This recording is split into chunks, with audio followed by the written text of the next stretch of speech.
ଚତୁର୍ଥ ଅଧ୍ୟାୟ ରାଜବାଚ। ଶୁଣ ହେ ବ୍ୟାସଙ୍କ ନନ୍ଦନ, ଶୁଣିଲି ପୁଣ୍ୟ କଥା ମାନ। ପାପ କେମନ୍ତେ ଅବା ହୋଇ, କହିଣ ଜ୍ଞାନ ଦିଅ ତୁଇ। କେମନ୍ତେ ହୁଏ ପାପମାନ, ଅଳପ ଦିନେ ମରେ ଜନ। ଏହା କହିବ ସୁଖ ଜାତି, ତେବେ ତୁଟିବ ମନୁଭ୍ରାନ୍ତି। ଶ୍ରୀ ଶୁକ ଉବାଚ। ଶୁଣ ହେ ଅଭିମନ୍ୟୁବାଳ, ସେ ପରହିଂସା ହୋଇ କାଳ। ପରକୁ କରେ ଅପସନ୍ଦ, ନାନା ପ୍ରକାରେ କରି ଦ୍ୱନ୍ଦ। ସେ ନର ନିକଟେ ମରଇ, ଶୁଣ ରାଜନ ମନ ଦେଇ। ତାହାର ମୃତ୍ୟୁ କାଳ ଜାଣି, ଯମର ଦୂତ ପରିମାଣି। ଯମ ଦଉଡ଼ି ଦେଇ ତାରେ ବନ୍ଦୀ କରନ୍ତି ବନ୍ଦୀ ଘରେ। ଲୁହାର ଠେଙ୍ଗାରେ ପିଟନ୍ତି, ତୁଷ ନଲ ତାକୁ ଦିଅନ୍ତି। ବହୁତ କରି ବୈକୂଲ୍ୟ, ଦିଅନ୍ତି ଯେ କଷ୍ଟ ସକଳ। ରାଜବାଚ। ଅପୂର୍ବ କଥା ପଚାରଇ, ହେ ମୁନି କୁହ ଦୟା ବହି। ଯେ ଜନ ତସ୍କର ବୋଲାଇ, ପରର ବିତ୍ତ ଆଦେ ନେଇ। ତାହାକୁ କି କରଇ ଯମ, କି ଦୁଃଖ ଦିଏ ଅବା ଶୁଣ। ଏହା କହିଣ ମୁନିବର, ଜ୍ଞାନ ମୋହର ଉଦୟ କର। ଶ୍ରୀ ଶୁକ ଉବାଚ। ଶୁଣ ହେ ଉତ୍ତର ନନ୍ଦନ, ଯାହା କହିବି ଦିଅ ମନ। ତସ୍କର ଅଟେ ଯେଉଁ ଜନ, ଚୋରି କରେ ସେ ପରଧନ। ତାହାର ମୃତ୍ୟୁର ସମୟେ, ଲଗାରି ତାକୁ ଧରି ନିଏ। ବାଟରେ ଧରି ନେଉତାଇ, ତା ଦୁଃଖ କହି ନ ସରଇ। ଦେଖିଣ ବଡ଼ କୋପ କରି, ବେଗେ ତାହାର ବାଳ ଧରି। ପିଟଇ ଲୁହାର ମୁଦ୍ଗର, ଅନ୍ୟ ଲଗାରି ଧରି କର। ବୋଲେ ଲଗାରି ଶୁଣ ତୁହି, କିପାଇଁ ମାରୁଛ ଗୋସାଇଁ। ଏହାକୁ ନ ମାର ଅପାର, କହିବା ରାଜାର ଛାମୁର। ସେ ରାଜା ବିଚାରି ଦଣ୍ଡିବେ, ଲଗାରି ଉପକାରୀ ହେବେ। ଲଗାରି ବୋଲ ନ ଶୁଣିଲେ, ଅନେକ ମାଡ଼ ଯେ ମାଇଲେ। ମାରିଣ ଘେନି ଗଲେ ତହିଁ, ରାଜା ଛାମୁରେ କଲେ ନେଇ। ଯମକୁ କହିଲେ ତୁରିତେ, କପଟ ହିଂସା ଏହି ମତେ।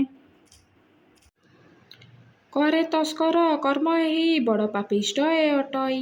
କର୍ମର ଗୁଣେ ସର୍ବଦେହି, ଏମନ୍ତେ ପରାଭବ ପାଇ। ଶୁଣିନ ଯମ କୋପେ କହି, ବାଟ ଏହାକୁ ବେଗେ ନେଇ। ଯମର ଆଜ୍ଞା ପାଇ ଦୂତେ, ଶାସ୍ତିରେ ଯେ ଦିଅନ୍ତି ବହୁତେ। ଦୂତଙ୍କ ପାଦରେ ପଡ଼ଇ, ମତେ ଓ ରଖ ଦୂତ ତୁହି। ତେବେ ସେ ନିର୍ଦ୍ଦୟ ଚଣ୍ଡାଳେ, ରଖିଲେ ନେଇ ପଶୁ ମେଳେ। ପଶୁଙ୍କ ସଙ୍ଗେ କିଛି ଦିନ, ମୁଖରେ ଖାଏ ସେଇ ତୃଣ। ତହିଁରୁ ପୁଣି ତାକୁ ନେଲା, ବିଷ୍ଠାକୁଣ୍ଡରେ ପକାଇଲା। ଅଜିନ ଅଛି କର୍ମେ ଯାହା, ମାୟା ଭିଆଣ ଚଉପାହା। ତସ୍କର ଜନ କର କଷ୍ଟ, ଶୁଣିଲେ ଆହେ ନୃପଶ୍ରେଷ୍ଠ। ରାଜବାଚ। ଏହାକୁ କିଏ ସେ ନିନ୍ଦଇ, ତାହା କହିବ ମୁନି ସାଇଁ। ଶ୍ରୀ ଶୁକ ଉବାଚ। ଶୁଣ ରାଜନ କୁରୁ ରାଏ, ଏ ଜ୍ଞାନ କହିବା ଥୋକାଏ। ଗ୍ରାମ ଯାଚକ ଯେ ବ୍ରାହ୍ମଣ, ସେ ହୁଏ ମହାପାପୀ ଜାଣ। ଏହାର ମୁଖକୁ ନ ଚାହିଁ, ଚାହିଁଲେ ପାପ ଯେ ବଢ଼ଇ। ଏହାକୁ ନମସ୍କାର ନାହିଁ, ନମିଲା ଆୟୁ ତା ଟୁଟଇ। ସେ ହୁଏ ଶୂଦ୍ରର ସେବକ, ଏ ବିପ୍ରମାନେ ଯେଉଁ ଲୋକ। ଏହାକୁ ଯମ ଧରି ନେଇ, ନରକ କୁଣ୍ଡରେ ପକାଇ। ଏହାକୁ ଦଣ୍ଡ ଦେଇ ତାକୁ, ଅଣାଇ ଆପଣା ଛାମୁକୁ। ବୋଲନ୍ତି ସୂର୍ଯ୍ୟଙ୍କ ତନୟ, ଶ୍ୱାନ ଗର୍ଭରେ ଜନ୍ମ ଦିଅ। ଦକ୍ଷିଣା ନିମନ୍ତେ ବ୍ରାହ୍ମଣ, କୋଟାଳେ ଯଜମାନ ପୁଣ। ସେହୁ ବ୍ରାହ୍ମଣ ମହାପାପୀ, ଶୁଣ ରାଜନ ମହାତପୀ। ରାଜବାଚ। ସକଳ ଶୁଣିଲି ଗୋସାଇଁ, ସୁଜ୍ଞାନ ଦିଅ ପୁଣ୍ୟ ଦେହି। ପାପ ପୁଣ୍ୟର କର୍ମ ଦେହି, ମାୟାରେ ମନୁଷ୍ୟ ଭ୍ରମଇ। ବୃଦ୍ଧ ବୟସ ଯାର ହେଲା, ଅନେକ ପାପେ ସେଉ ମଲା। 4 ବା 5 ବର୍ଷ ହୋଇ, ଗର୍ଭରୁ ଯେ ଅବା ମରଇ। ଏହାର ପାପ ପୁଣ୍ୟ କିସ, କହେ ବ୍ୟାସଙ୍କର ଶିଷ୍ୟ। ଶ୍ରୀ ଶୁକ ଉବାଚ। ଗର୍ଭୁ ଯେ ବାଳକ ମରଇ, 4 ବା 5 ବର୍ଷେ ସେହି। ପଶୁର ପ୍ରାୟ ସେ ମରଇ, ଏମନ୍ତେ ପୁରାଣେ ଅଛଇ। ପଶୁର ହାଦେ ଜ୍ଞାନ ନାହିଁ, ଜ୍ଞାନ ତା ହୃଦେ ନ ହୁଅଇ। ରାଜବାଚ। ଗର୍ଭରୁ ଯେ ଅବା ମରଇ, ଏହାର ପାପ କି ଗୋସାଇଁ। କେଉଁ ଜନ୍ମର ପାପ ସେଇ, ଏ ଜ୍ଞାନ ଦେବ ମତେ କହି। ମୁଁ ସେଇ ବିଷ ୟାରେ ସେ ଜଡ଼ି, ପାପ ପୁଣ୍ୟରେ ଅଛି ପଡ଼ି। ଏତୁ ଧର ବ୍ୟାସନାନ, କହିଲେ ଶୁଣିବି ସୁଜ୍ଞାନ। ଶ୍ରୀ ଶୁକ ଉବାଚ। ଶୁଣ ହେ କୁନ୍ତୀ ସୁତ ନାତି, ଏ ଜ୍ଞାନେ ଖଣ୍ଡ ମୂଢ଼ମତି। ଏମନ୍ତେ ବ୍ରହ୍ମ ଦୂତ କଥା, ଗର୍ଭ ଅବସ୍ଥାରେ ଯେ ବ୍ୟବସ୍ଥା। ଗର୍ଭଣୀ ହୋଇ 10 ମାସ, ଯେ ନାରୀ କରେ ରତିରସ। ଶୁଣ ହେ ଅଭିମନ୍ୟୁ ଶିଷ, ଏକଥା ବଡ଼ ମହାଦୋଷ। ସେ କଥା ଅବଧାନ କର, ଆମ୍ଭେ କହିବା ନିରାଧାର।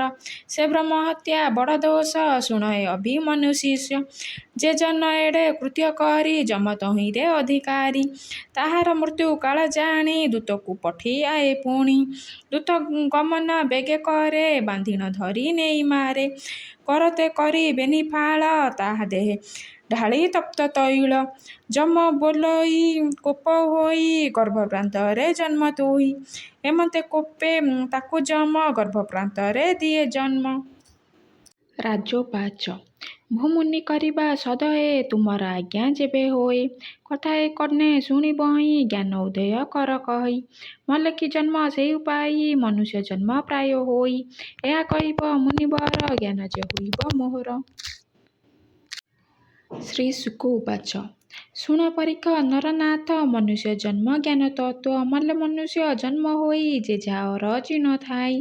କିଏ ବ୍ୟାଘ୍ର କିଏ କୁମ୍ଭୀର ଜାତ କେଉଁ କର୍ମଠ କେଉଁ ଭୂତ।